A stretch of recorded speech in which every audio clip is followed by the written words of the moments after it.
Dr. Walker também? Gravação iniciada, presidente. Foi, Walker. Bom dia, senhores. Dando início ao turno matinal do dia 28/4, da sessão da segunda turma ordinária da terceira Câmara, da terceira sessão. Bom dia, doutor Vinícius. Bom dia a todos. Bom dia, doutor Walker Araújo. Bom dia a todos. Doutor Jorge. Bom dia, presidente. Bom dia a todos. Doutor Zé Renato. Bom dia, presidente. Bom dia a todos. Doutora Larissa. Bom dia a todos. Doutor Rafael. Bom dia, presidente. Bom dia a todos. Doutora Denise. Bom dia, presidente. Bom dia a todos. Ok. Começaremos pelo item 179 da pauta, processo final 2017-18 da Nova Química. Peço a gentileza da Fabiana convocar o patrono para fazer a sustentação, por favor.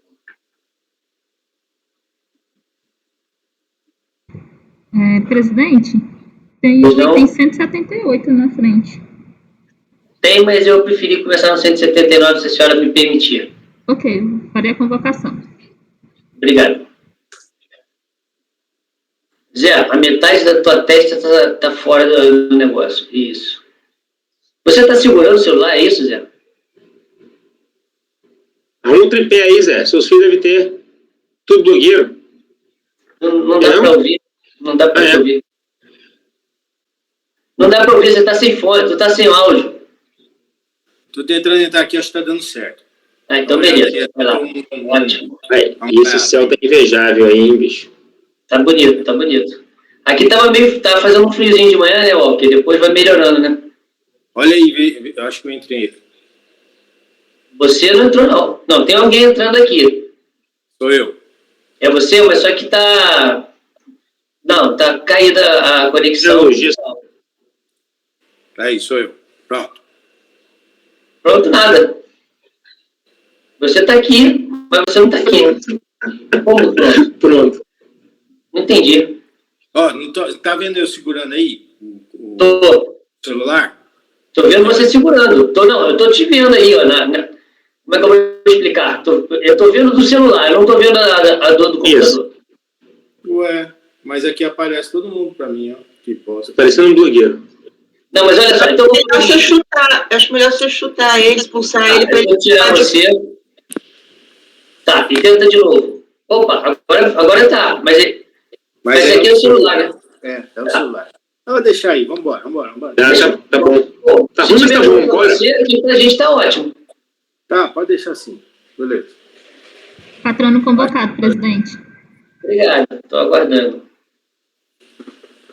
Aí, Zé, depois a gente vai no 178, tá? Tá. Tá, Zé? Beleza. E aí? Ficou lindo, hein? Pra saber. Ó. Pô, é isso, rapaz. Ficou bom o negócio. Ficou bom. Tá bom. Obrigado, filha. Te amo, viu? Beijo. Aí. Tá todo mundo bem. Peço para tirar o fone. Ok. Doutora Ailton, eu não estou te vendo. Opa. Mas tá me ouvindo? Tem um grilo aí. Não, eu não estou vendo o senhor, doutor Ailton. Desculpa a brincadeira, mas é porque eu não estou te vendo e estava dando uma microfonia. Continuo não te vendo. Como é que eu faço? Liga a câmera. Começa ligando tentando ligar a câmera aí. Porque aqui me parece que está com a câmera desligada. Ah, tá mesmo. Desculpe. Pronto. Agora estamos vendo o senhor. Obrigado. Bom dia. Bom dia. Tudo bem, doutor Ailton? Tudo bem, graças a Deus. O senhor consegue nos ver e nos ouvir? Sim, estou vendo. Ok, então vamos começar para o item 179 da pauta, Nova Química, processo 2017-18. A relatoria do doutor Jorge, que já está com a palavra, doutor Jorge. Obrigado, presidente. Eu vou soltar um áudio do relatório.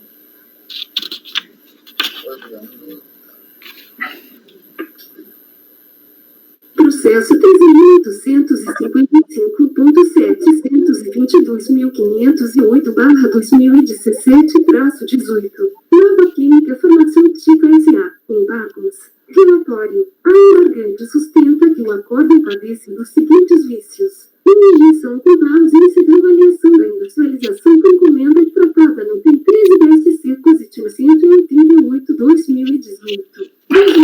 Ao exame do objeto social da embargante para efeito de sujeição à alíquota zero. 3. Cumpra a distinção entre a conclusão de ter havido a concessão de crédito do artigo 24 da Lei 11.727, reconhecendo a revenda e não ter aplicado a alíquota zero do artigo 2º da Lei 10.147. O despacho de admissibilidade foi admitido, parcialmente, para sanar a omissão quanto à ausência de avaliação das operações serem caracterizadas como industrialização por encomenda. É o relatório. Ok, obrigado. Doutor, são 9h20. Eu passo a palavra ao senhor por 15 minutos regimentais. Muito obrigado, senhor presidente. Bom dia a todos. Antes de entrar nas razões do embargo, para poder encaminhar bem a matéria, eu peço licença para fazer um breve resumo do que aconteceu em relação a esse processo. Trata da PIS e COFINS. Portanto, já aponta que é uma dificuldade, porque é uma legislação muito complexa. A recorrente, a Nova Química Farmacêutica, ela milita na área de produção e comercialização de medicamentos. Medicamentos em geral, e medicamentos especiais, que são aqueles medicamentos da chamada lista positiva. No caso concreto, a questão está centrada, a autuação só atingiu os remédios da lista positiva, que são definidos para inclusão nessa lista pelo Ministério da Saúde. Esses medicamentos especiais são os psicotrópicos, etc., que são medicados, né, que os médicos encaminham para as pessoas que têm dificuldades de convivência, etc., têm crises e tal. E por conta disso, a Lei 10.147, que é de 2000, ela criou duas regras para afastar a tributação sobre as operações com esses medicamentos. A primeira regra, que dá o crédito presumido para pessoa jurídica que industrializa o produto. A segunda dá alíquota zero nas demais fases da comercialização. Então, olhando a Lei 10.147, vê-se que a lei, na verdade, retira a tributação do PIS/COFINS por conta da natureza dos remédios, que são os remédios especiais. Bom, e o que aconteceu durante a fiscalização? O auto não deu o crédito presumido porque a empresa, a despeito de ter no seu objeto social atividade de industrialização, não havia industrializado. Ela recebeu as mercadorias da MS, que foi quem industrializou e vendeu para ela, portanto, ela não industrializou. Não deu o crédito presumido, que me parece que está correto. Como ela não industrializou, não cabe mesmo o crédito presumido. Mas, se ela não industrializou, ela vendeu ou revendeu. E aí atrairia a alíquota zero, o artigo 2º da Lei 10.147. A fiscalização não deu o crédito presumido, porque não industrializou. E não aplicou a alíquota zero, por quê? Porque, como consta do objeto social da empresa, diz, ela poderia ter industrializado. E Então, esse é o contexto da autuação. Agora, eu preciso trazer a conhecimento o que aconteceu nas sessões que já ocorreram em relação a este processo. A primeira sessão, depois que o ilustre relator apresentou o breve relatório, foi feita a sustentação. E, na sequência, foi apresentado o voto do ilustre relator. Um voto longo, detalhado, bem redigido, etc. Mas, como na sustentação e no processo tinha se trazido um fato novo, que era a questão da solução COSIT 188, que trata do crédito da Lei 11.727, no seu artigo 24, que é quando tem duas empresas no processo, o ilustre relator pediu para o processo ser tirado de pauta. E foi tirado de pauta. Aí retornou no próximo mês e o relator encaminhou o voto para reconhecer o direito ao crédito da 11.727. E, por unanimidade, foi aprovado o voto. Aí, o que aconteceu, então? As questões centrais do recurso, que discutia por que não se deu alíquota zero, tendo em conta que não admitiu o crédito presumido, e se era correto ou não negar a alíquota zero sob o pressuposto de que a empresa poderia ter industrializado. Isso não foi discutido na turma. Não foi. Então, agora entrou o embargo de declaração. Se eu entendi direitinho aí o que o relator falou agora, foi admitida a primeira questão, que é a industrialização por encomenda. Mas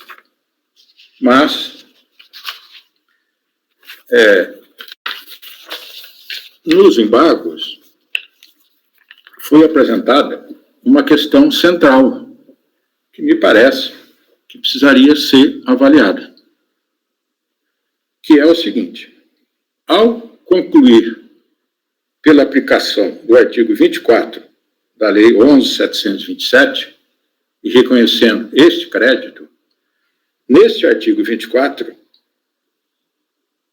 a sua composição diz o seguinte: a pessoa jurídica sujeita ao regime de apuração não cumulativa da contribuição para o PIS, da COFINS, produtor ou fabricante dos produtos relacionados no artigo 1º da 1033, pode descontar crédito relativo à aquisição desse produto de outra pessoa jurídica, importadora, produtora ou fabricante, para a revenda no mercado interno.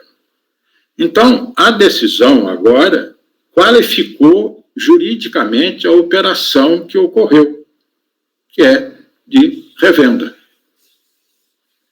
Em sendo assim, cai por terra a tese fiscal, porque agora, pela decisão dada, a operação está qualificada como revenda.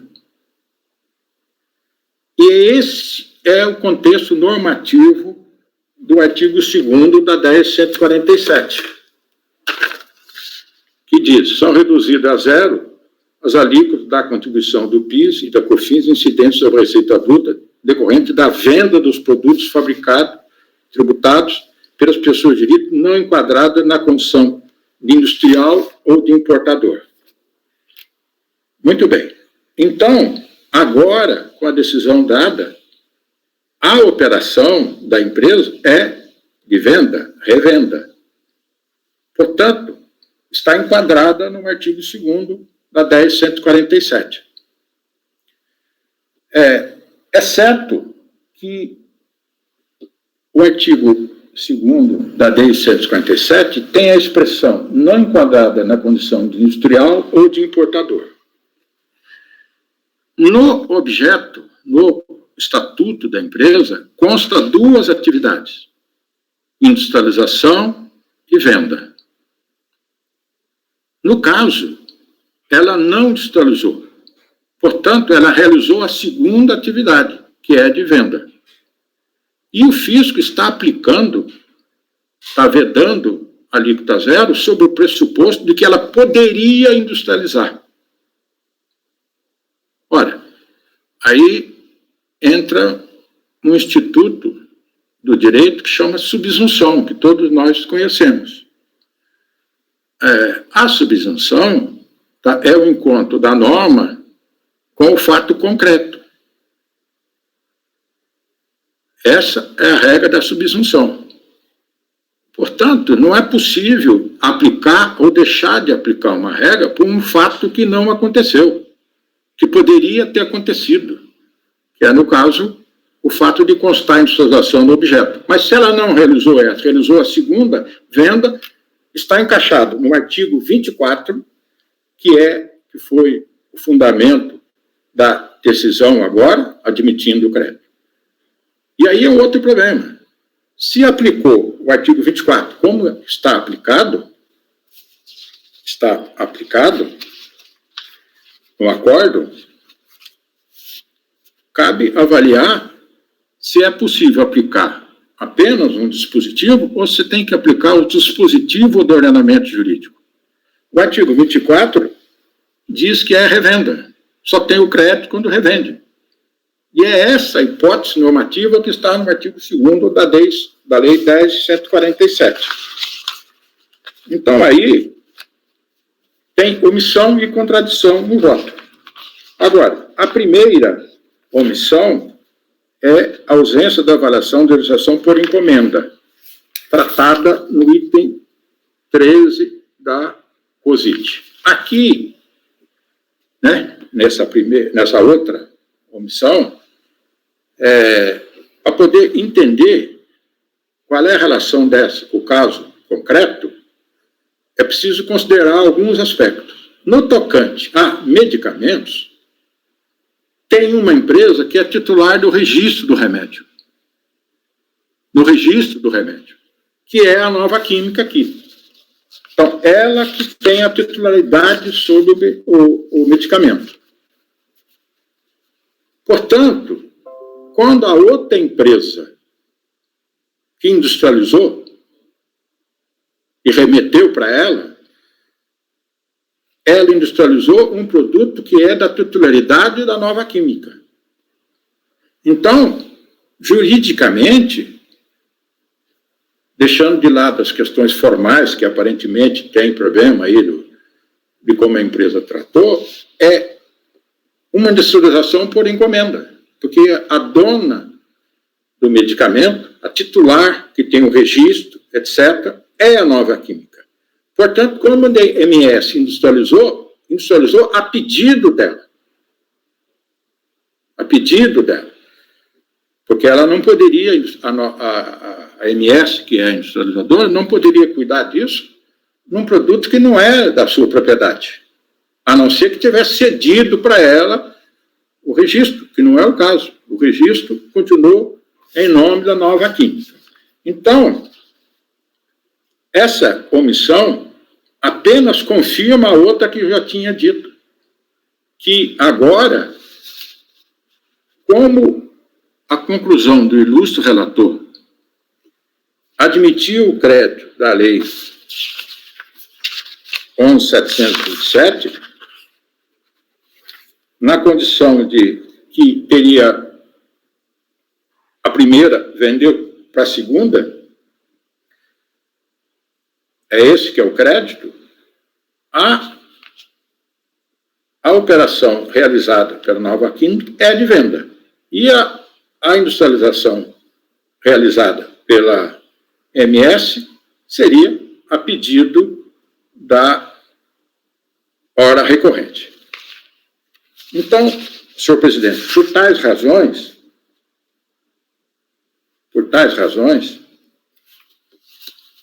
é que o embargante encaminha o pedido para que seja revisto esses pontos para verificar se tem ou não tem correção, se tem ou não tem os problemas que foram aqui apontados no respeitável voto do relator.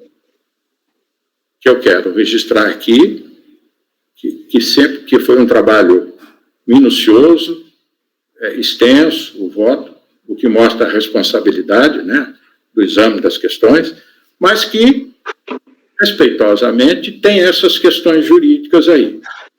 Senhor presidente, em rápidas palavras, esse é a sustentação que a recorrente quer trazer à avaliação dos senhores. Muito obrigado e fico à disposição para esclarecimentos se necessários. Agradeço ao patrono, passo a palavra ao ilustre relator, doutor Jorge. Está com a palavra o doutor Jorge.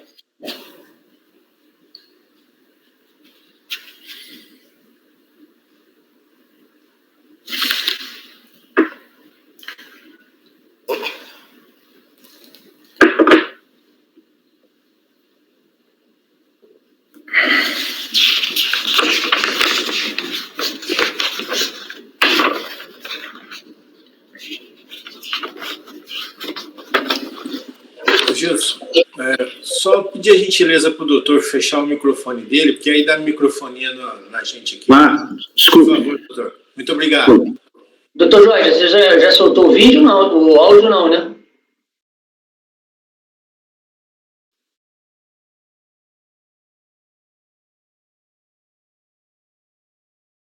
Doutor Jorge, o senhor está... Desculpe, presidente, eu tentei áudio demais. O meu microfone estava desligado. Eu vou começar de novo. Peço desculpas. Sem problemas, vamos lá.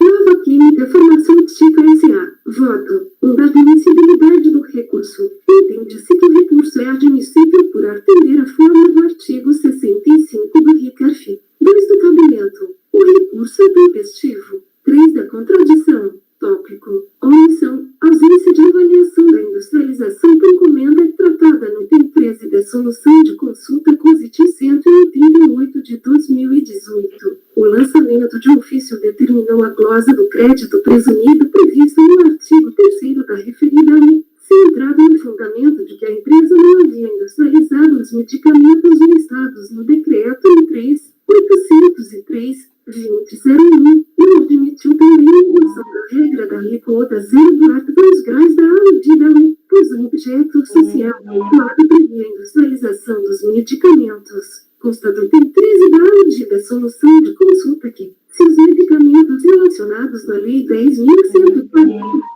forem produzidos por meio da industrialização por encomenda, sujeito a encomendante às alíquotas concentradas previstas nas alíneas A ou B do artigo 1º da citada lei, enquanto a executora deve adotar a alíquota 0. A questão vinculada à industrialização por encomenda, portanto, tornou-se determinante para a devida solução do litígio. Isso não foi tratado no acórdão embora questionado, embora no recurso voluntário constem os seguintes registros. Essas observações foram lançadas antes da edição da solução de consulta. Agora, se esse ato interpretativo foi decisivo para a solução do litígio, a avaliação da existência da citada industrialização por encomenda tornou-se ainda mais imperativa. No particular, cabe o destaque do seguinte registro lançado no termo de verificação fiscal. Em sua resposta ao contribuinte assim declarou: a hora fiscalizada esclarece que os produtos referidos no termo do termo de intimação em epígrafe foram adquiridos para comercialização, isto é, não foi empregada qualquer operação de industrialização que modificasse a natureza dos referidos produtos. Esclareça-se que, embora a fiscalizada tenha a propriedade do registro dos medicamentos, a fabricação é efetuada 100% por terceiros,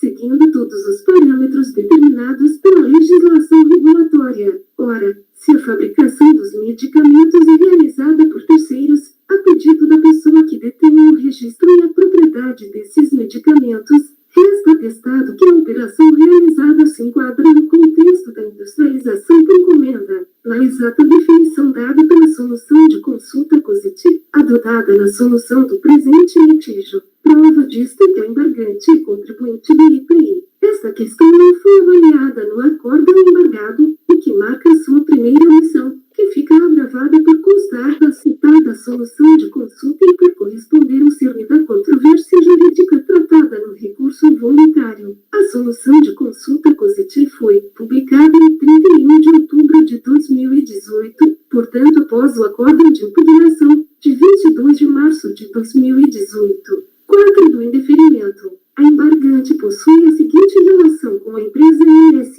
A empresa INS efetua a industrialização de medicamentos, enquanto a embargante atua na sua comercialização. Quanto à Lei 10.147, é necessário o seguinte esclarecimento em relação aos seus 3 primeiros artigos que dispensam a leitura. O lançamento de ofício determinou a glosa do crédito presumido, centrado no fundamento de que a empresa não havia industrializado os medicamentos listados no Decreto 3.803 de 2001. Não admitiu também a adoção da regra da alíquota zero, pois o objeto social da autuada previa a industrialização dos medicamentos. Imprescindível para a presente análise a reprodução do dispositivo do acordo de recurso voluntário. Sendo assim, conheço do recurso voluntário para rejeitar a preliminar e dar provimento ao recurso do contribuinte em parte para os termos da solução de consulta. Considera a produtora ou fabricante dos produtos relacionados no inciso 1 do artigo 1º da Lei 10.147, o desconto de créditos relativos à aquisição desses produtos de outra pessoa jurídica importadora, produtora ou fabricante, para revenda no mercado interno para exportação. Trata-se da remissão do crédito de que trata o artigo 24 da Lei 11.727, de 2008. A embargante pleiteia a incidência da regra do artigo 2º da Lei 10.147, que prevê a aplicação da alíquota zero para os medicamentos listados no Decreto 3.803 de 2001, para que comercializem os produtos tributados na forma do inciso do artigo 1º da referida lei. No entendimento da recorrente, as operações que prática atendem o disposto no artigo 2º. O critério adotado pelo legislador para fazer jus à alíquota zero é que a pessoa jurídica não esteja enquadrada na condição de industrial ou de importador. Em outras palavras, a lei desonerou os contribuintes que são exclusivamente comerciantes dos produtos especificados. Portanto, se pessoa jurídica for industrial ou importadora dos produtos especificados e oferir receita proveniente da venda desses produtos, essa receita estará sujeita às alíquotas diferenciadas do regime monofásico, independentemente de os produtos terem sido efetivamente industrializados ou importados pela pessoa jurídica. O cerne da questão pode ser expresso no seguinte fragmento do acórdão de recurso voluntário. Folhas 13. A fiscalização não admitiu a apropriação do aludido crédito presumido, sob o pressuposto de que a empresa não teria executado a industrialização dos aludidos medicamentos. Também não foi acatada a aplicação da alíquota zero, com base no entendimento da ilustre atuante de que a empresa auditada, por ter no seu objeto social a industrialização de medicamentos em geral, fica obrigada a adotar, em qualquer situação, as alíquotas positivas. Para tanto, foram apresentadas as seguintes condições, as folhas 21 do acórdão de recurso voluntário. Resta claro que o benefício previsto no artigo 2º somente é possível aos contribuintes que, cumulativamente, preenchem 3 requisitos. Destaque para a comprovação de que o contribuinte não é industrial ou importador. Os termos do termo de verificação fiscal. Ressalta-se que, por tratar-se o contribuinte autuado de empresa enquadrada na condição de fabricante de medicamentos, está submetido ao regime de tributação determinado pela lei, estando, portanto, obrigada a apurar as contribuições para o PIS e COFINS com base nas alíquotas concentradas por força do dispositivo citado. O recurso voluntário trata assim o assunto. As folhas 13 e 14 daquele documento. De plano, a recorrente reitera a indagação lançada na sua impugnação, como não admitir que ela tenha participado da industrialização dos medicamentos, se o auto de infração lhe aplicou a alíquota monofásica, cujo pressuposto é a industrialização, no mínimo, o fisco deveria ter aprofundado a investigação. Se tivesse tomado essa providência, teria notado que a relação entre a INS e a recorrente dá-se no âmbito de empresas ligadas, definindo-se que a primeira primeira tem uma responsabilidade pela industrialização, ficando a segunda com a incumbência da comercialização, por apenas ela deter o registro dos medicamentos. Neste cenário, no rigor jurídico, tem se configurada a denominada industrialização por encomenda, que coloca as duas intervenientes no campo da industrialização. A solução de consulta se faz aqui em fragmento se refere às folhas 2368, cuja emenda é o cerne da questão, em nenhum momento os autos, em particular o termo de verificação fiscal, assinala que a operação foi uma industrialização por encomenda. Pelo contrário, o termo de verificação fiscal indica na operação de revenda, conforme os fragmentos a seguir transcritos. Sendo assim, acolhe os embargos, sem efeitos infringentes, para sanar a omissão. E com o voto, Jorge Linago de relator. Olha, só tem que dar uma complementada nessa conclusão aí, né? Sanar a omissão e o que vai acontecer? Não reconhecer um direito pleiteado. Porque veja bem, teve uma omissão, então você está tendo que analisar o direito que foi pleiteado e foi omitida a análise sobre aquela fundamentação, não é isso? Isso. Então você tem que falar no dispositivo, porque senão fica...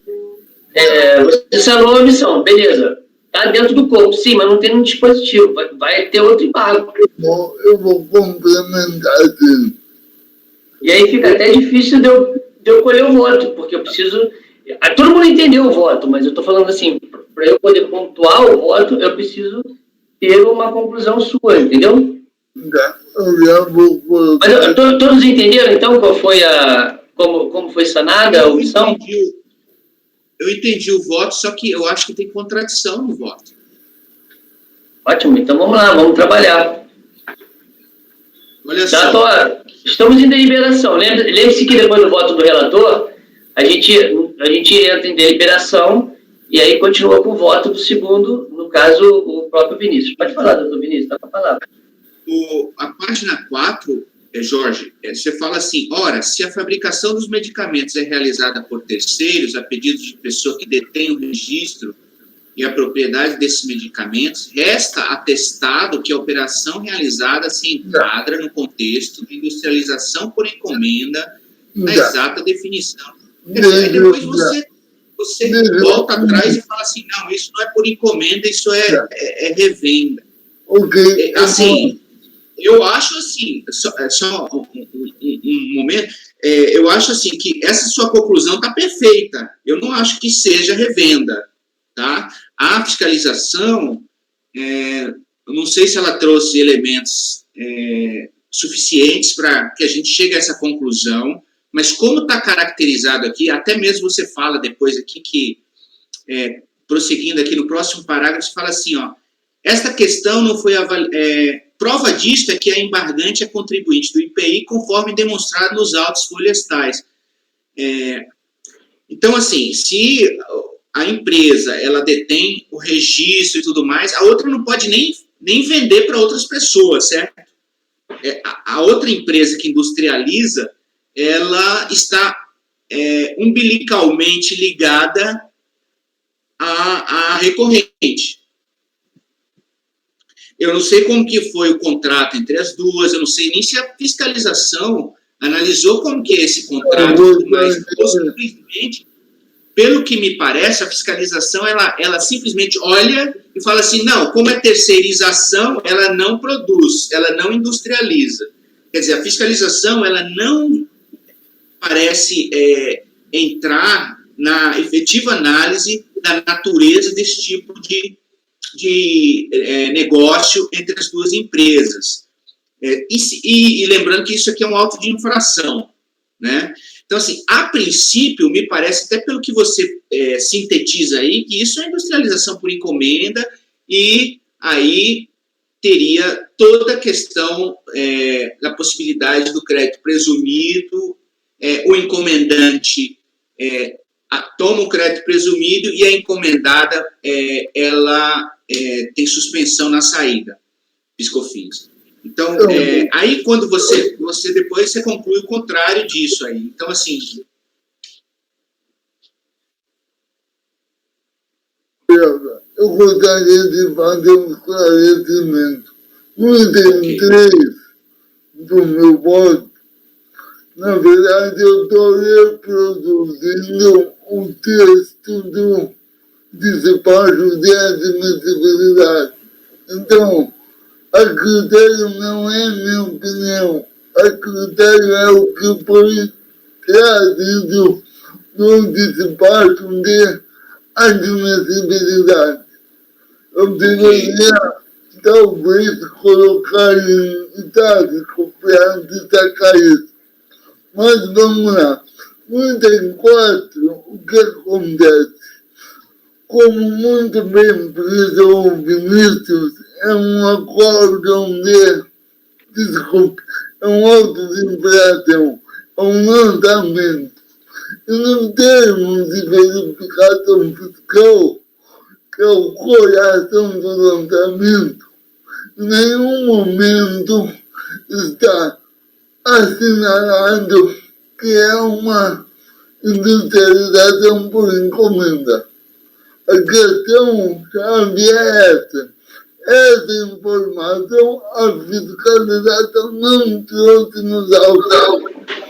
A fiscalização, durante todo o tempo, tratou a operação como revenda. Se vocês forem ao termo de verificação fiscal, não existe. Não está assinalado que nós estamos diante de uma operação por encomenda. Quem conclui isso é quem fez o despacho de admissibilidade. Não, é porque está implícito, né? É porque a fiscalização, o que acontece no termo, nessas passagens que você reproduz, fica bem claro isso. A fiscalização já descaracteriza a possibilidade da tomada de crédito presumido aí pela recorrente, porque ela já de início afasta a possibilidade da industrialização por encomenda. Ela fala assim, olha, é uma terceirização, então logo ela não industrializa. A fiscalização nem chega ao segundo passo, porque a fiscalização tem outros pressupostos diferentes da gente. Para a fiscalização, a ótica dela é o quê? Se outra pessoa industrializa, a recorrente não pode se valer de crédito presumido. Não é ela que industrializa. Não passa pela cabeça da fiscalização que isso pode ser uma industrialização por encomenda. Que esse negócio jurídico entre as duas pode ter essa natureza. E por essa razão a fiscalização não adensa a investigação sobre o negócio jurídico entre as duas empresas.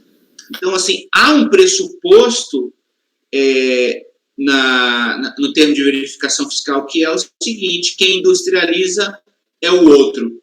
Então, mas constatar apenas que quem industrializa é o outro não é suficiente para afastar o crédito presumido. Tem que constatar que quem industrializa é o outro e que quem é a recorrente no caso, e que a recorrente no caso simplesmente faz uma compra sem a natureza de industrialização por encomenda. Isso me parece que falta a fiscalização fazer. Agora, ainda que a fiscalização não fizesse essa análise da natureza do negócio jurídico entre as duas, o seu voto precisa fazer isso, porque se o contribuinte questiona essa questão, você precisa dizer, olha, a fiscalização errou ou acertou por quê? Por isso, esse negócio é ou não, é como os embargos o despacho de embargos fez aí. O despacho de embargos parece concluir que é uma industrialização por encomenda. Você tem que concluir se é ou não no teu voto, porque isso é um ponto central da autuação. eu vou concluir então a minha conclusão. Eu não tenho elementos para afirmar que é uma industrialização por encomenda. Cadê o contrato? Sim, mas aí, ô Jorge, você não pode só reproduzir. Você reproduziu, mas você conclui, você mesmo conclui, né, no final do voto, que é revenda só, né? Ou não? Correto. Porque você tem que concluir, né? Porque eu vi que você transcreveu vários trechos do termo de verificação. Minha conclusão é: eu não tenho elementos nos autos, no caso, não tenho verificação fiscal para afirmar que é uma industrialização por encomenda. Então, se não tem elementos, é um auto de infração, foi um erro da fiscalização, a insubsistência da fiscalização. Eu não concordo com você, porque eu entendo que a fiscalização tem que encarar isso como uma revenda. Certo. Por aquela razão que eu te falei, de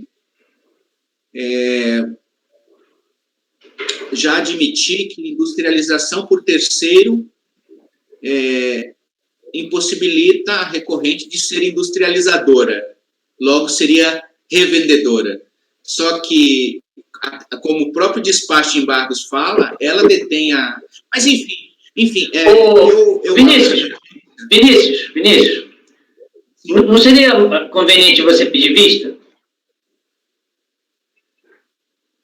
Eu já abriria a divergência aqui, porque, qual que é a minha proposta? Eu converteria essa vista aí para coletiva e a gente dá uma olhada geral. O que você acha? Pode ser. Pode ser? Perfeito. Pode. Ok. Então, eu vou botar aqui o relator.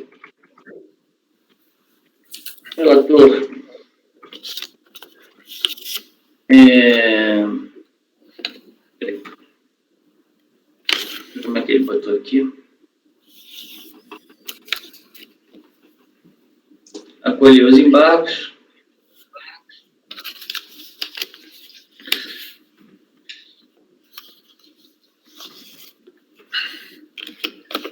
Os embargos e manteve a decisão embargada. Manteve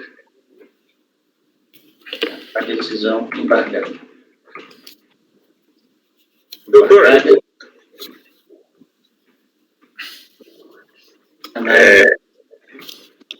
é o viaduto do chá nesse quadro? Vinícius. Doutor Alisson? Acho que ele não ouviu. Eu acho que é o viaduto do chá nesse quadro aí, né? Estou reconhecendo. Bonito, hein? Passei muito por aí, na minha época de office boy. Bom, então eu botei aqui que o relator acolheu os embargos e manteve a decisão embargada, analisando a omissão contada. Bem básico, Vinícius pediu vistas. Ok? E que foi convertida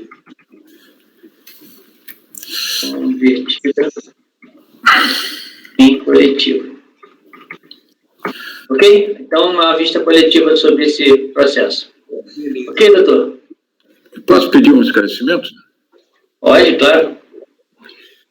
Então, saiu de vista, vai voltar a examinar a questão da legislação por encomenda, né? Vai voltar a analisar o processo como a omissão e a matéria que foi omitida. Isso aqui é... Basicamente, é a questão da industrialização por encomenda. Não é prudente colocar isso no despacho? Para quê? Só estou perguntando, só. Não tenho necessidade de botar isso no... O que eu tenho que colocar poderia colocar que o relator afastou a industrialização por encomenda. Poderia até colocar isso, mas eu não vejo necessidade.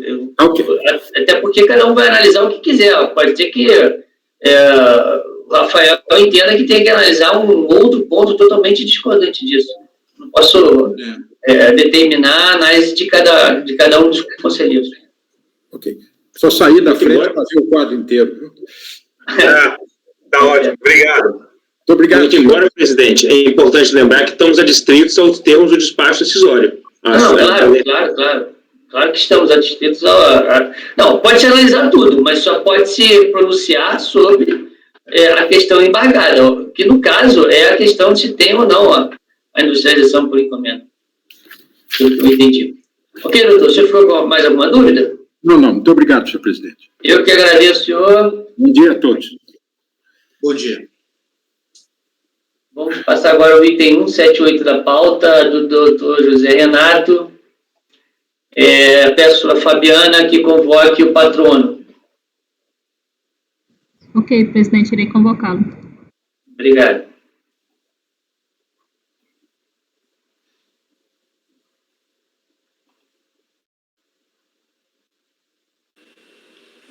Eu comi muito doguinho nesse viaduto do chá aí, viu? Eu já passei várias vezes também, nos meus 4 anos que eu morei ali em São Paulo. Eu trabalhei na Boa Vista ali, logo quando começou a venda de celular, aquele Motorola, tijolão, sabe? Eu fazia entrega desses celulares, aí era uma febre. Andava tudinho por São Paulo. Com essa cara sua aí, eu acho que você batia esses celulares por ali, né? Nada, cara. Celular naquela época, que era em 92, 93, era item de luxo, cara. O pessoal nem tinha na rua, né? Era só rico que tinha essas coisas. Ali no Shopping Light tinha um doguinho legal ali, a gente comia lá. E era 50 centavos o dog. E aí, mais 20 centavos você pegava um suco de laranja que o cara catava no balde, assim. Tinha delícia. O boi ralado lá também, né? Que era o lanche grego lá, né? Eu acho que eu peguei... Ô, Jorge, nesse processo você tem que dar uma complementada nele, tá? Vou fazer isso. Tenho saudade desse centrinho de São Paulo, viu? Uma pena que tá muito mal preservado, né? Eu não sei como está hoje, faz tanto tempo que eu não vou lá. Pelo menos quando eu estava lá, estava muito mal preservado, muito cheio de... Vamos lá. Me parece... Bom dia, tudo bem? Bom dia, doutores. Bom dia. Então, vamos agora ao item 178 da pauta, de relatoria do Dr. José Renato, a empresa MPE, processo final 2015-91, e a palavra está com o relator. O senhor está nos ouvindo e vendo bem, doutor Elias? Ouvindo perfeitamente, doutor. Ok, está com a palavra, doutor Renato. É só para que o senhor desligue o seu fone, seu áudio, por enquanto, para não dar microfonia, por favor, doutor Elias. Doutor Renato, pode ir. Pode começar. MPE Montagens, esse processo, presidente, ele é um retorno de diligência, tá? Essa MPE nós já votamos aqui nessa turma com a outra composição. Ela tem, na verdade, são 3 processos, e os 3 processos, eles têm a mesma base, que seria a questão de utilização do regime de não cumulatividade e a apuração de não cumulatividade e cumulatividade com alguns processos, contratos que ela realizou e que seriam ou não de construção civil, denominados construção civil, né? E também tem aqui, neste processo, em que pese não ter de forma muito minuciosa feita, feito a imposição não, mas discorrido sobre insumos na aquisição aqui de insumos e tomada de crédito PIS/COFINS. Bom, mas vamos lá. Como eu disse, é um retorno de diligência. Eu vou para a página aqui do meu processo, do meu voto, a página 6, folha 6, que já é basicamente... Do relatório, né? Do relatório, que é a resolução, né? A resolução da qual foi retirado o relatório acima, seguindo o que outrora fora decidido em outro processo que envolve a contribuinte e a mesma matéria, restou acordado em converter o julgamento em diligência para que a autoridade fiscal proceda à classificação dos contratos descritos na planilha indicada, acima, como no corpo do presente voto, à luz das considerações apresentadas sobre os conceitos de serviço de construção civil do Decreto 708 de 2012. E também time a recorrente para demonstrar, de preferência em planilha, onde são utilizados os produtos que entende como insumos para a sua atividade, além de indicar a sua função no processo produtivo. A autoridade fiscal deverá elaborar relatório circunstanciado e conclusivo a respeito dos procedimentos realizados, dando ciência recorrente para que esta, desejando, manifeste-se em 30 dias, prazo após os autos devam retornar ao CARF para o prosseguimento do julgamento. Seguindo os trâmites legais, a diligência determinada na resolução foi realizada com a devida intimação da contribuinte para o fornecimento de documentos necessários para a realização dos trabalhos. Finalizada a diligência, a contribuinte foi intimada a manifestar-se no prazo legal sobre o resultado dos trabalhos, o que se deu por meio do seu domicílio legal eletrônico, havendo manifestação da mesma juntada ao processo. Os trabalhos realizados na diligência, que tiveram como norte as diretrizes apontadas na resolução número tal, resultaram na exoneração de parte das contribuições exigidas na autuação fiscal, conforme podemos observar nas e-folhas 5218 e 5222. Este é o sucinto relatório, presidente, mas é um resumo do relatório, né? Porque nós já discutimos isso aqui na resolução, e a resolução foi para ver aí a natureza desses contratos que foram apontados e também esses insumos que genericamente foram apontados pela contribuinte, tá? É o relatório, presidente. Ok, doutor. Doutor Elias, são 10 e 7, o senhor tem 15 minutos regimentais. Senhor presidente, senhor relator, demais conselheiros, é um prazer tornar essa tribuna, mesmo que de forma virtual. Inicialmente, eu queria chamar a atenção que o lançamento, os fatos geradores, são de 7 de 2010 a 12 de 2011. E essa data é importante porque, no nosso entender, essa diligência ela trouxe mudanças tão substanciais ao lançamento, ou seja, uma própria alteração, tanto o que diz respeito à cumulatividade ou não cumulatividade, colaboração de planilhas e mudanças de entendimento, como também com relação aos créditos que foram glosados. Então, eu também não vou utilizar muito tempo dos senhores acerca dessa minha arguição da decadência, mesmo porque é uma matéria de direito.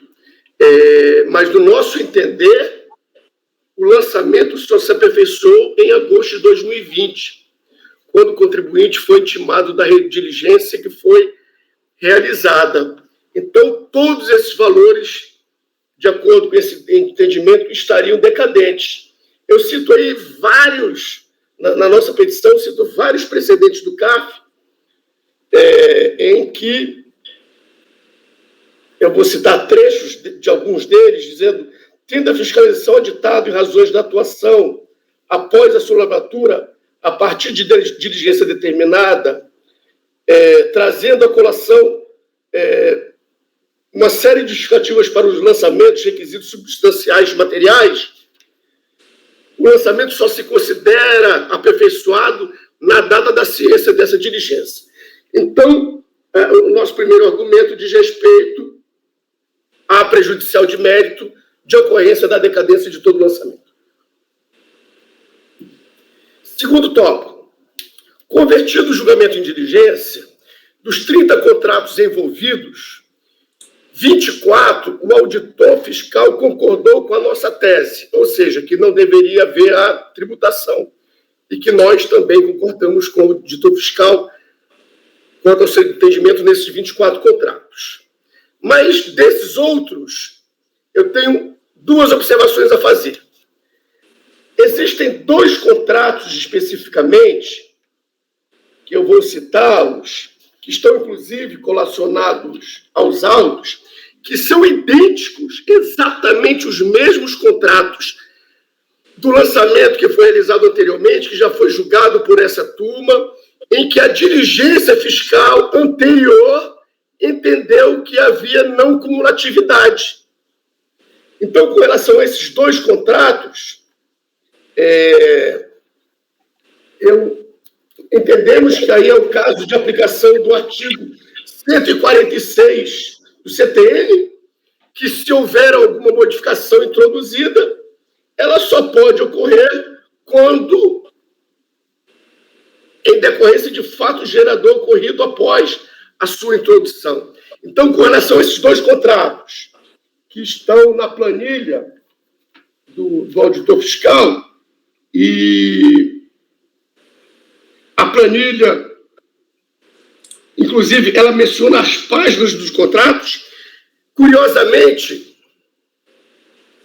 nós juntamos aos autos os contratos referentes ao lançamento de 2010 para demonstrar que são os mesmos contratos.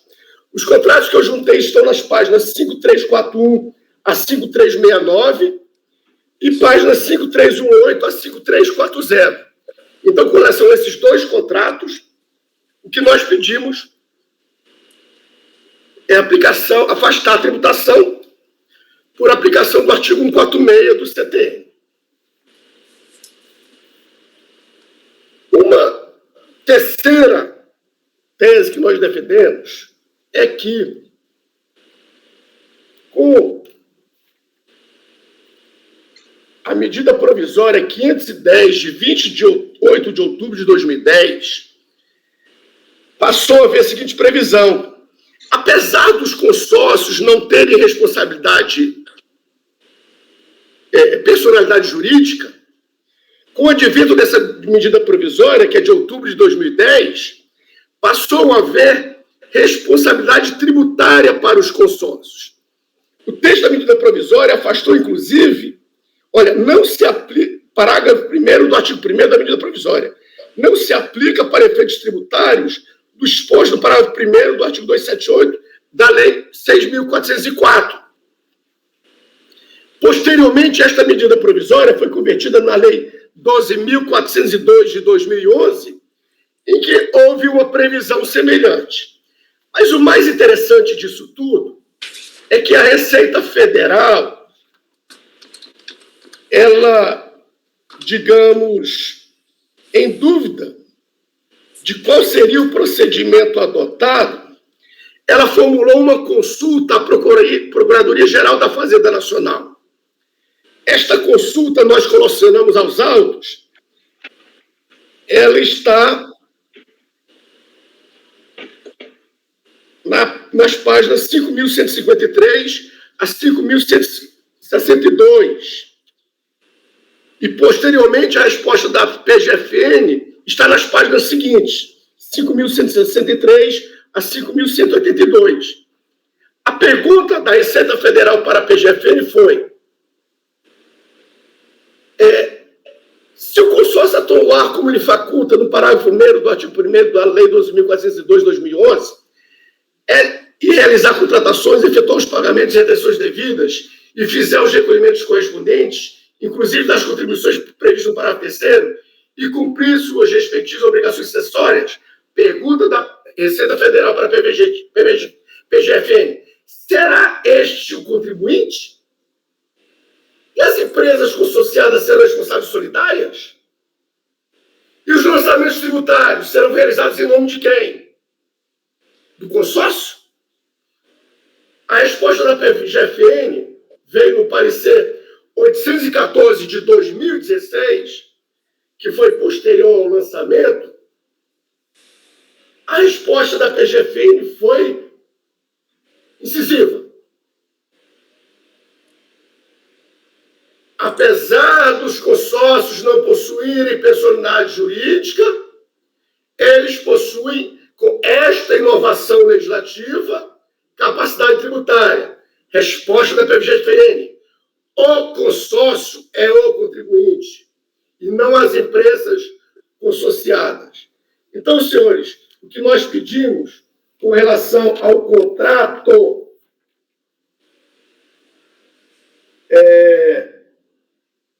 ao contrato 068 ST 2005-061, que está nas folhas 1917, é o afastamento da tributação pela ilegitimidade passiva. Ou seja, a MPE Montagens era uma consociada e, desde o advento da medida provisória, ou é responsável tributário ou contribuinte, nas palavras da Fazenda Nacional, é o consórcio.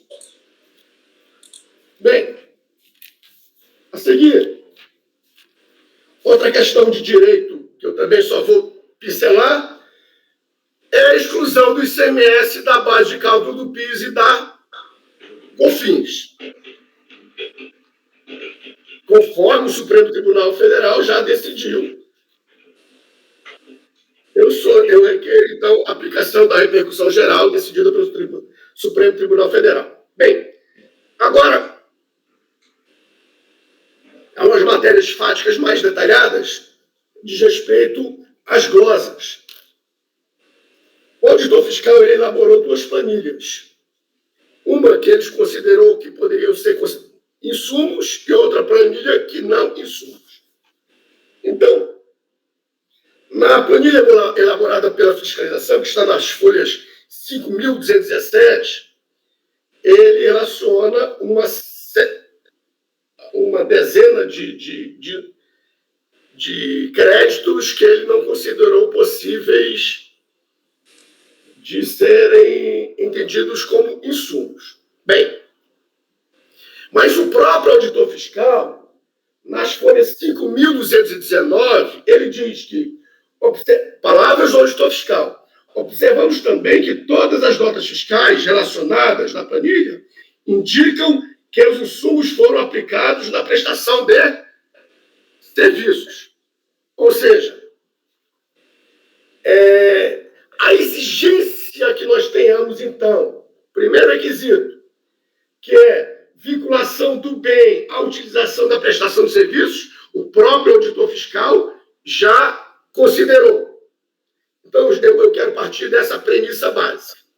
Então, a partir daí, eu vou mencionar alguns insumos. Primeiro, vários contratos, ou grande parte dos contratos, deixam claro que as atividades empresariais são atividades de prestação de serviços de conservação e manutenção. Se são prestação de serviços de conservação e manutenção, com base no próprio artigo 3º, inciso 10, da Lei 10.637 e da Lei 10.833, devem ser excluídos, devem ser mantidos, ou, consequentemente, não gozados. Alimentação e refeição de cesta básica, fardamento e uniformes, vale-refeição, despesas com refeitório, vale-transporte e fretamento de ônibus e gastos de condução e refeição. Bem, segundo tópico, a terceira turma da Câmara Superior, eu posso citar o acórdão 9303, 10.149, posso citar também o acórdão 9.737, 9.736, o 10.082, todos eles no sentido de que container, imóveis e veículos geram direito ao aproveitamento de crédito. Então, aplicando o entendimento da Câmara Superior, quais parcelas não podem ser glosadas? Aluguéis de escritório, de depósito, aluguéis de veículo e aluguéis de container.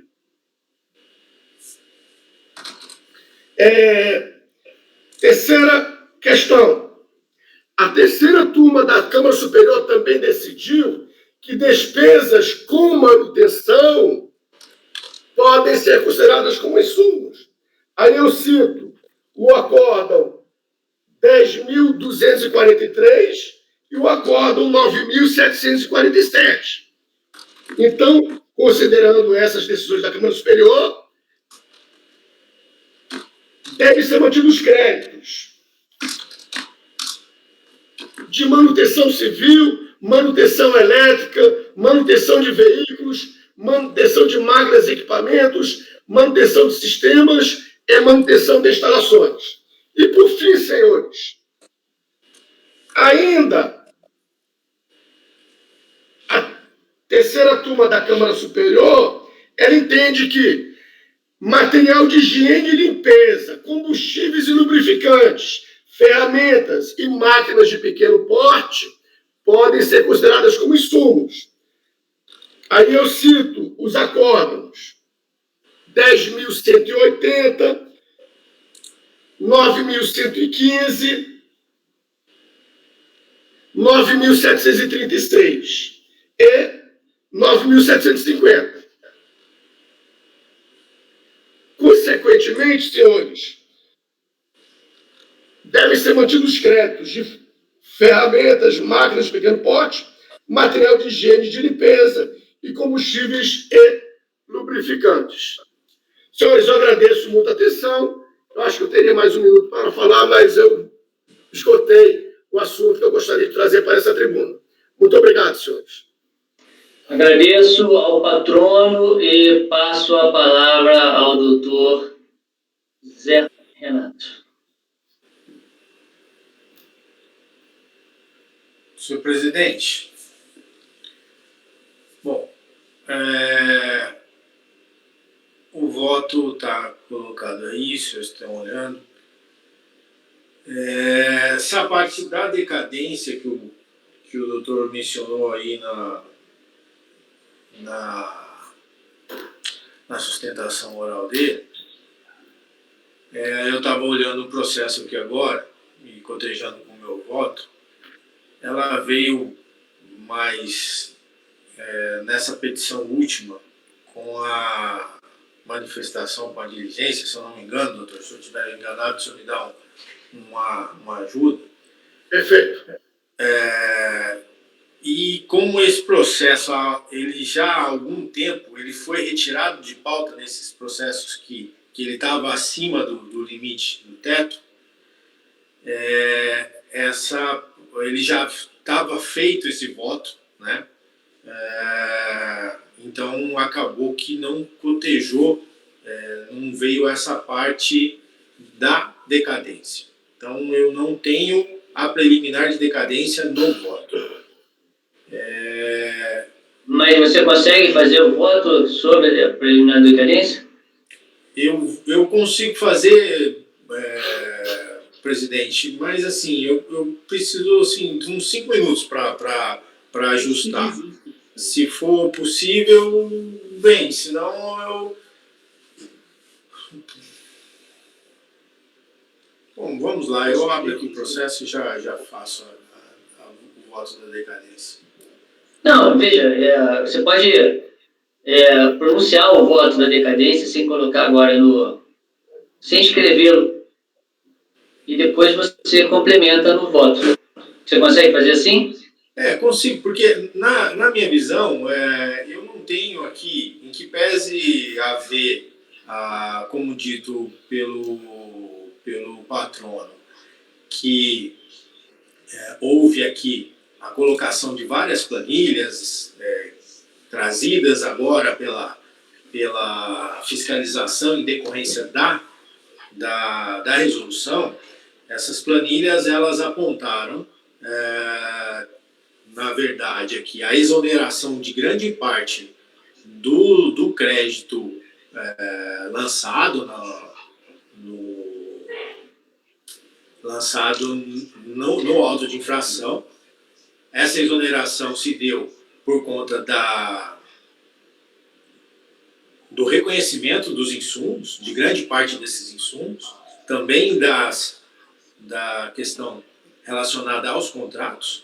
E esses lançamentos, eles na verdade, não ocorreu um novo lançamento, né? E sim aqui só a questão corroborando o que já tinha sido lançado. Então não houve um novo lançamento e não há que se falar aqui, na minha visão, em decadência. Então eu afasto essa preliminar de decadência.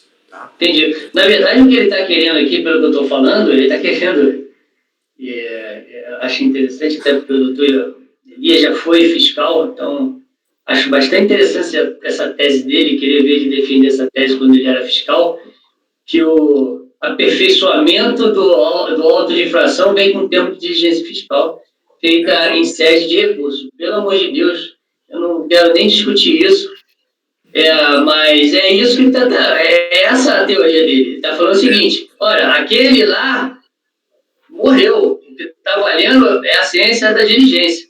Bom, é essa a tese. Essa é a tese que está sendo defendida aqui nesse momento.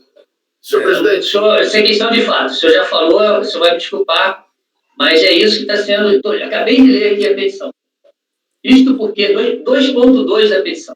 O lançamento se aperfeiçoou somente quando a autoridade fiscal cientificou a recorrente do relatório conclusivo da diligência fiscal. É isso que está pedindo.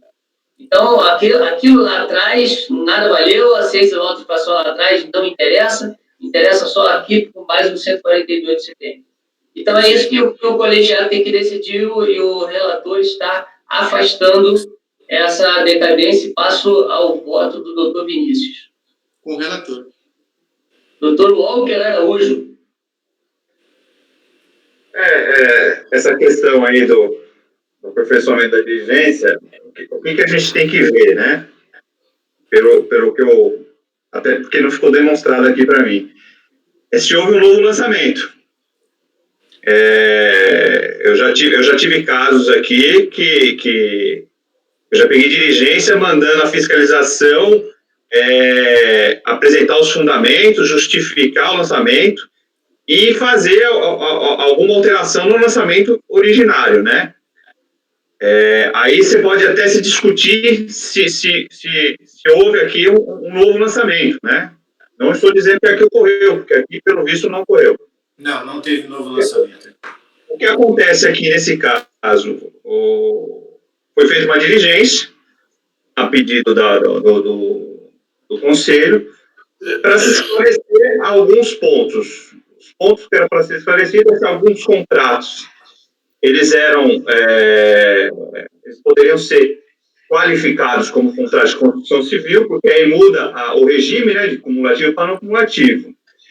E aí a fiscalização fez um trabalho e viu que alguns contratos, de fato, eles eram contratos de construção civil, e aí passa ao regime cumulativo e afasta aí alguns lançamentos. Afastou.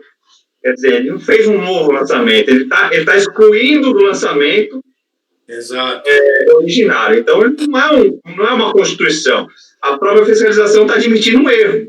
Exato. Isso não é caso de abrir um novo marco para contagem de prazo. Isso não existe.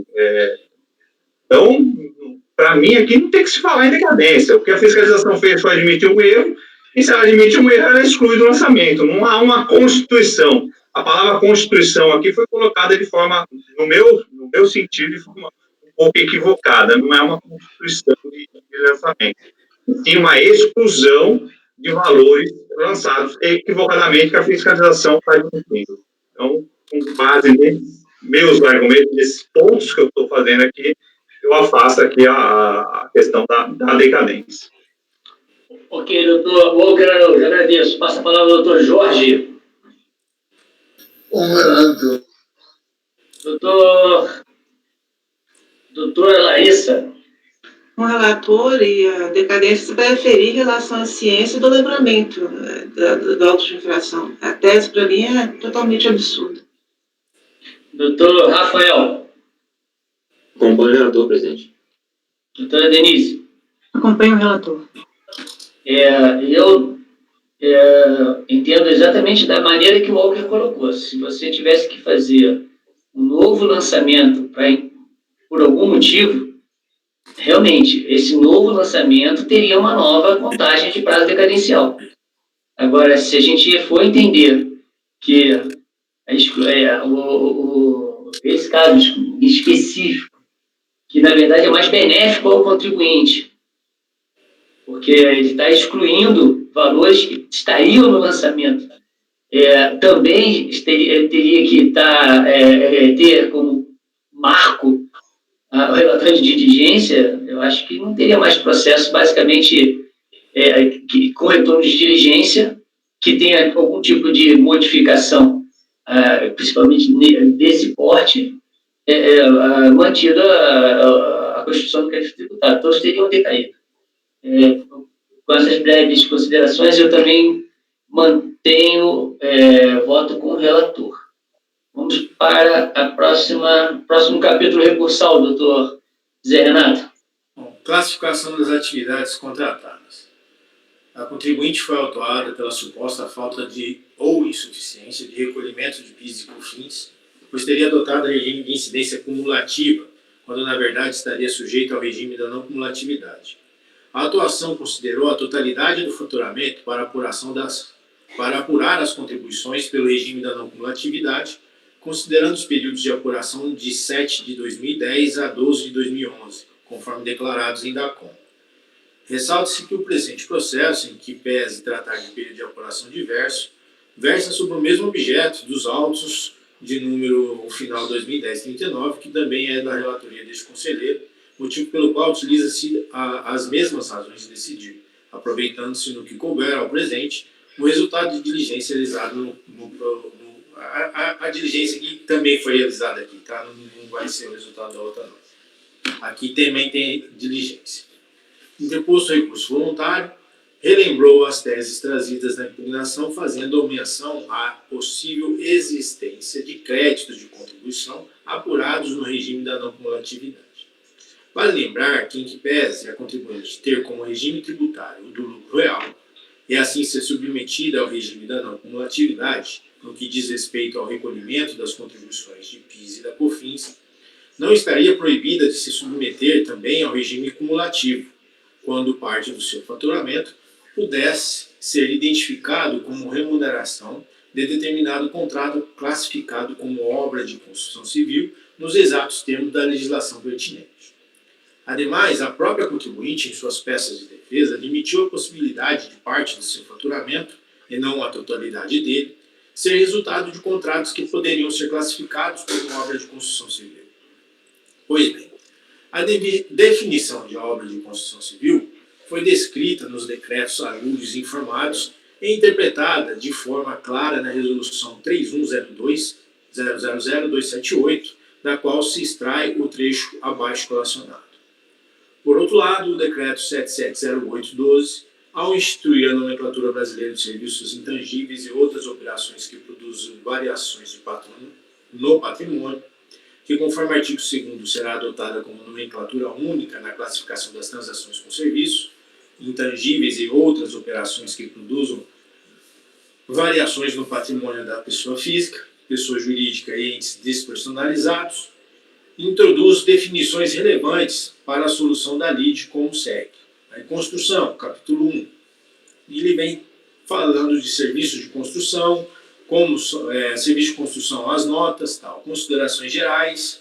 Ele descreve aqui quais são os serviços de construção, construção civil, serviços de montagem, quais são as classificações e tudo mais.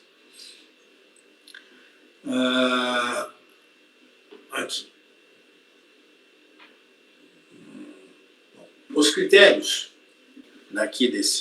os critérios orientam no sentido de que não sejam classificados como obras de construção civil os serviços de montagem, reparo, manutenção, etc., efetuados em equipamentos, máquinas, utensílios. De uma maneira geral, observa-se tratarem-se de serviços que não são realizados em bens imóveis, mas em bens móveis diversos. Esses pressupostos, como está claro, não convergem com os critérios adotados em primeira instância para a classificação da atividade contratada pela recorrente. No outro vértice, a leitura do objeto dos contratos sugere que, pelo menos alguns casos, a atividade contratada deve, mesmo, ser classificada no capítulo 20 e não no capítulo 1. Então, nesse caso, seria revertida a glosa. No resultado da diligência, que está aí nas folhas 52, 18, 52 e 22, que levou em consideração a interpretação acima encartada, oportunidade em que foram analisados os contratos trazidos aos autos, concluiu-se que parte deles devem ser classificados como contrato de obra de construção civil, razão pela qual exonerou-se parte dos valores exigidos das contribuições ao PIS e à COFINS. No meu sentir, não há reparo a ser feito ao trabalho efetuado pela autoridade fiscal na diligência, uma vez que, partindo da análise dos contratos apresentados pela contribuinte, que, como mencionado acima, admitiu que em parte deles não poderiam ser classificados como obra de construção civil, entendo que há necessidade de se efetuar o lançamento dos créditos das contribuições que devem ser submetidos ao regime da não cumulatividade, devendo a autoridade fiscal, quando da aplicação da decisão tomada por esse todo colegiado, observar tal diferenciação. No que tange aos eventuais créditos apurados no regime da não cumulatividade na aquisição de insumos, em que pese entender ter a recorrente tratado de forma genérica da possibilidade de seu acreditamento, fato é que a diligência determinada na resolução 3302000964 apurou créditos que foram identificados nas planilhas juntadas aos autos em folhas não pagináveis, junto com o resultado da diligência, motivo pelo qual devem ser exonerados do auto de infração. Passo para a multa. Aí a multa é confusa. Não, tá, aqui, tudo bem. Pode passar para a multa, porque a multa é... Tá falando a alegação de multa que confisco, eu estou afastando, então afasta a multa também. Afasta a multa não, né? Mantém a multa, afastando a alegação de confisco. Mas usa a súmula aqui para não ter problema de recurso. Tá. Vou colocar a súmula aqui, verdade. E aí, conclusão, voto por dar parcial provimento ao recurso para... nos termos do resultado da diligência de folhas tais e planilhas não pagináveis que deram respaldo, exonerar os valores ali indicados referentes a PIS e COFINS, mantendo os demais créditos tributários. Mantém-se a aplicação da multa de ofício, que para o seu cálculo deve ser observados os valores apontados nas planilhas mencionadas no item acima. Esse é como voto, presidente. E tem que afastar a decadência aqui também, né? Tá. Você afasta a decadência. Me diga só uma coisa, deixa eu só entender aqui, a parte dos insumos, você está negando os insumos que ele está pedindo? Eu estou dando os insumos de acordo com o que foi feito na diligência. Tem planilha... Você está dando os insumos nos termos da diligência, ou seja, tu está afastando todos aqueles insumos aqui, aluguéis, fardamento, essas coisas todas que não foi dado, você também não está dando, é isso? Porque pelo que está... foram várias coisas, poucas coisas ali que não foram dadas, que, se eu não me engano, está até no corpo da... Tá. Inclusive a própria, pelo que eu estou vendo aqui, a própria diligência usou o critério de essencialidade e relevância do recurso e da POSIT, né? E do parecer POSIT, ou seja, não foram... a base de análise não foram as ienes. Não usou as ienes, ele usou já o entendimento basicamente que a gente usa. Isso, usou... Não que a gente esteja vinculado ao entendimento deles, mas eu estou falando que ele a análise já teve como prisma, como base, esse foco, né? Perfeito. Tá, beleza, estou vendo aqui. O Vinícius saiu. Deixa eu ver o que aconteceu com ele, porque ele é o primeiro a votar. Só um minutinho. Presidente, já que ele saiu, eu queria só fazer uma pergunta, esclarecimento. Passa primeiro ao relator, caso ele não consiga, pode direcionar o patrão. Em relação ao que está na petição, que ele falou ali sobre ilegitimidade passiva em relação a um determinado... não tem que haver alguma manifestação sobre isso? Nem que seja para não conhecer? Legitimidade passiva... Deveria. Para não vir embargos por omissão, enfim, porque está na petição, nem que seja para não conhecer, mas... Na verdade, Zé, isso que a Larissa está falando, tem outras questões aí que o contribuinte levanta na manifestação sobre a diligência. Muitos pontos são fora do recurso, que poderiam ter sido suscitados de início. Esse da ilegitimidade passiva, de repente, a gente pode conhecer de ofício, como a gente parece que já fez em outros casos aqui, né, para se pronunciar. Mas muitos outros itens... Por exemplo, PiscoFins, ICMS na base de cálculo de PiscoFins, ele traz na manifestação, aí traz essa questão dos itens aí de insumos. Aí, se você compara com o recurso voluntário, ele só fala dos contratos lá e pede diligência. No recurso voluntário, só contratos mesmo. E aí, nessa manifestação, ele abre o escopo para... Não pode. Assim, na verdade, não pode. Essa manifestação tem que ser especificamente sobre os contratos. Não existe aditamento de recurso.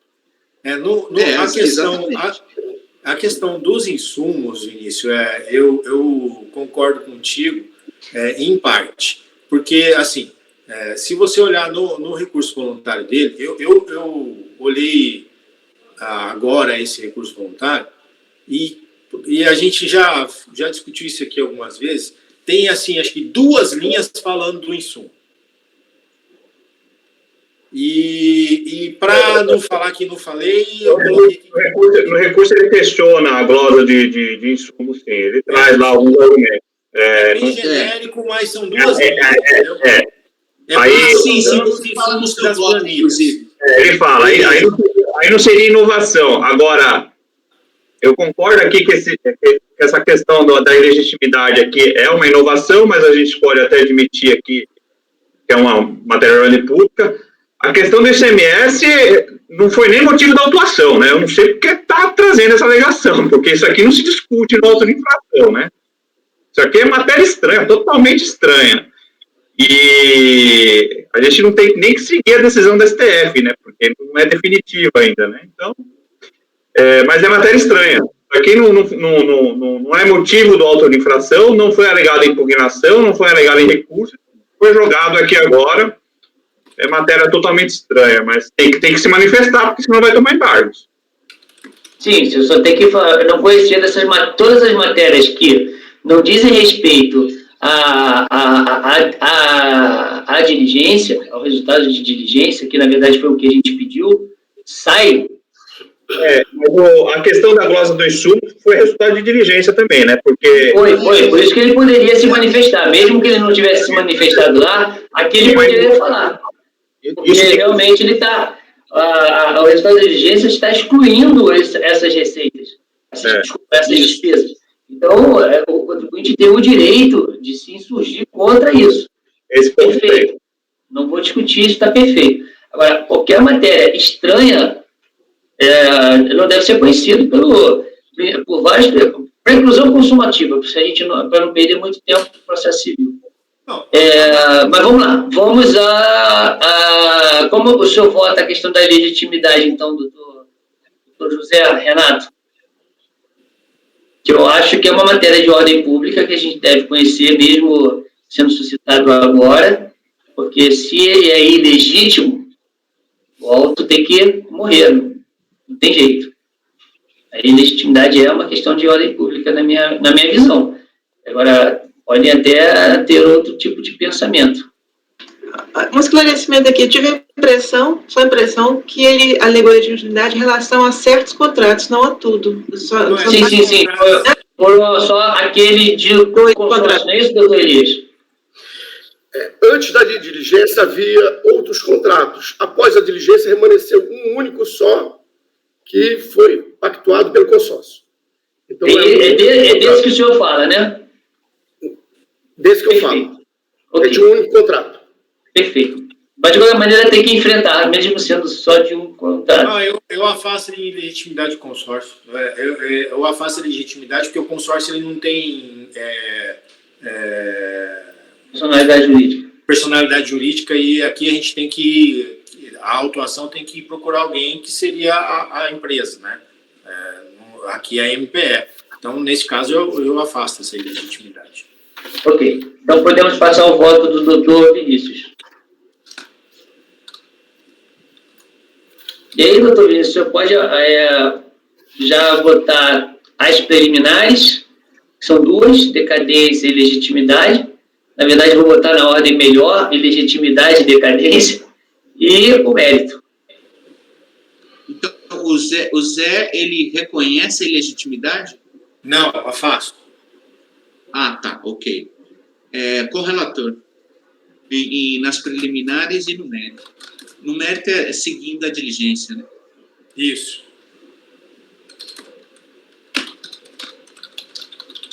Doutor Walker Araújo. Olha, eu vou ter que pedir vista, porque é o seguinte, eu vou até explicar. Essa questão do insumo aqui, no recurso, ele até trouxe alegações genéricas. Só que depois da diligência aqui, ele contesta especificamente algumas glosas, inclusive de manutenção. Ele apresenta aqui cópia de contrato, especificando ali que era um dever dele, a manutenção. Então, é um serviço que ele deveria ter prestado. Então, tem que analisar isso. Ele trouxe esses argumentos agora, né? Então, como houve uma diligência, a diligência glosou e ele está contestando especificamente item a item, não seria uma alegação genérica. Eu poderia até afastar aqui por não restar demonstrado a utilização, tudo, mas ele trouxe, inclusive ele cita nos contratos aqui que ele executa, serviço de manutenção. Provavelmente daqui esteja no objeto da empresa, né? Então, eu vou pedir vista, porque para mim tem que olhar essa questão do insumo aqui. Eu também concordo contigo, mas dá uma olhada na manifestação de conformidade, porque eu não sei se lá veio a questão de insumos. Não, mas aí é outra coisa, Zé. Aí é outra coisa. Não, mas aí ele não poderia ter vindo no recurso, e aí a gente não pode estar analisando isso. Não, mas aí você tem que julgar, então. Falar que essa matéria não foi... Sim, mas aí... Na sua vida... mas aí você tem que falar que a matéria não foi arguída, né? E aí? Com certeza. Não, mas ele está falando que ele reconhece porque a fiscalização reconheceu. É tipo, né, ele fala, foi genérico o recurso, né, a questão dos insumos, mas como a fiscalização se pronunciou especificamente sobre isso nessa medida, né, como a própria Receita se pronunciou sobre isso nessa medida, ele reconhece. Então, não é pelo recurso em si que ele reconhece, mas pelo pronunciamento da Receita favorável a esses insumos. Mas, o problema é que a manifestação vem depois do relatório, né? Não, tranquilo. Não tem problema, ele pediu vistas, vamos sair com vistas. Eu só estou justificando, porque a manifestação vem depois do relatório. Então, eu entendo que o relator ele tem que se manifestar ali. Ele tem que dizer que aqueles contratos ali que o contribuinte está citando não se prestam a demonstrar essencialidade, alguma coisa. Ele tem que entrar nisso. Porque senão vai tomar embargos. Eu apresentaria embargos e dizer que não analisou. Senhores, diante da nossa longa pauta e quantidade de sustentações que ainda temos, se for pedido vistas pelo Dr. Walker, eu peço licença aos senhores para que seja concedida a vista logo e a gente passe para o próximo processo, se os senhores permitirem. Pode ser, Walker? Pode ser, Vinícius? Sem querer cortar a palavra de ninguém, mas simplesmente porque a vista foi pedida e a gente está com a pauta longa. Tá? Presidente, Oi? Não, perguntando se poderia fazer um intervalo de 5 minutos, que são 10h50. A gente já vai fazer intervalo, só um minutinho. Doutor Elias, o senhor ficou com alguma dúvida? Ficou assim consignado. O colegiado rejeitou as preliminares arguidas. No mérito, o relator deu parcial provimento ao recurso para exonerar os valores nos termos do resultado da diligência de as folhas tal e planilhas em folhas não paginadas. O doutor Vinícius acompanhou o relator e o doutor Walker pediu vistas. Sem dúvida, presidente. Entrará em pauta na próxima sessão, doutor Elias. Agradeço a atenção do colegiado, presidente. Agradeço a presença e se cuide. Obrigado. Senhores, vamos aproveitar e dar o intervalo. Pode ser? Ótimo. Então, peço, Fabiana, você podia interromper a gravação, por favor? Doutor Walker também?